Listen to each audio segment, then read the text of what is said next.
Hi, my name is Kyle Baltic, Senior Vice President of Equality of Opportunity for the Florida Chamber Foundation, and welcome to this special edition of By the Numbers.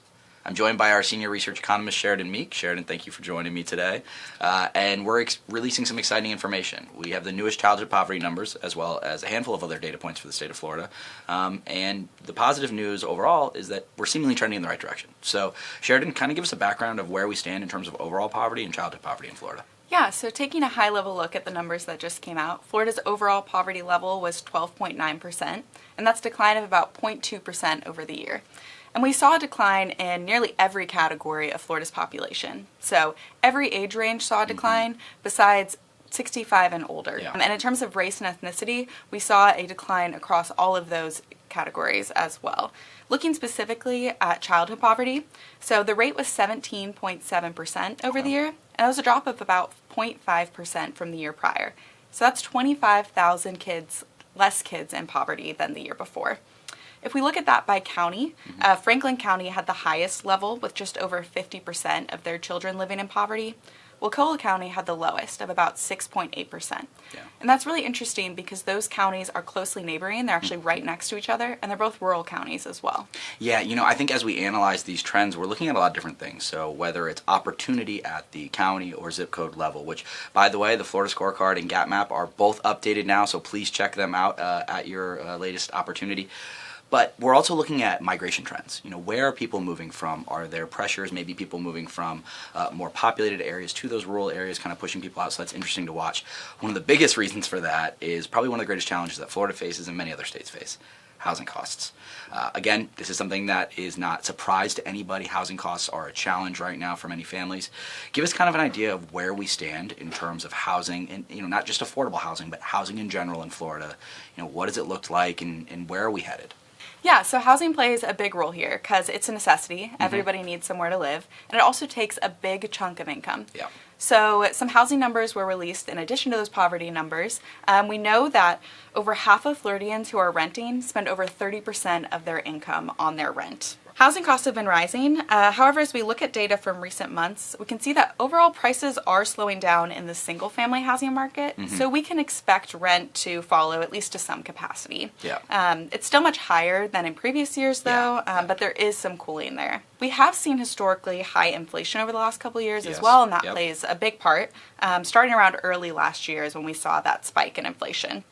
In the southern region specifically, inflation is significantly higher than the national level. And then when you drill down even further into metro areas, MSAs like Miami, Fort Lauderdale, and Tampa and St. Pete, the inflation there is the highest among all metro areas in the country. That's really tough to hear because, again, we know we have so many benefits here in Florida: a low tax environment, a strong business climate. But when you see some of those inflationary pressures, it doesn't necessarily offset the advantages we have, but it is something we have to be very cognizant of. Now, I think on the horizon, as you mentioned, it is positive to see that we are at least leveling out. And we know, based on some of the Fed actions, what we're hearing from some of our partners, whether it's in the banking industry or the housing industry, by this time next year, that Fed funds rate, which is essentially impacting all of the rates that people are lending at, or borrowing at, I should say, that should start to go down a little bit. We're seeing a leveling out now. So hopefully by this time next year, housing is getting a little more affordable. And in terms of that, rent would also be getting a little more affordable. When we look at some of our other states that we compare to, Texas in terms of maybe culture and politics, New York in terms of population, how do we compare to them in terms of things like childhood poverty? Yeah. So it's an interesting case to look at those states like New York and Texas. As you said, they're states with a similar population, similar economy. So although there are many factors at play here, it allows us to make kind of a better comparison. Yeah. So for both overall and childhood poverty, Florida has the lowest of all the three states. All poverty saw a decline over the year, except for overall poverty in New York. So childhood poverty decreased across the board, across those three states, and overall poverty declined, like I said, except for that New York rate.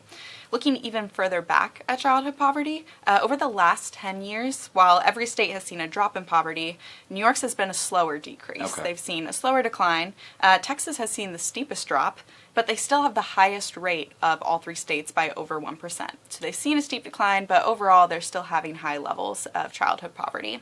Yeah. So, again, it's good to see that everybody is trending in the right direction. This isn't an issue we want to just like safeguard in Florida.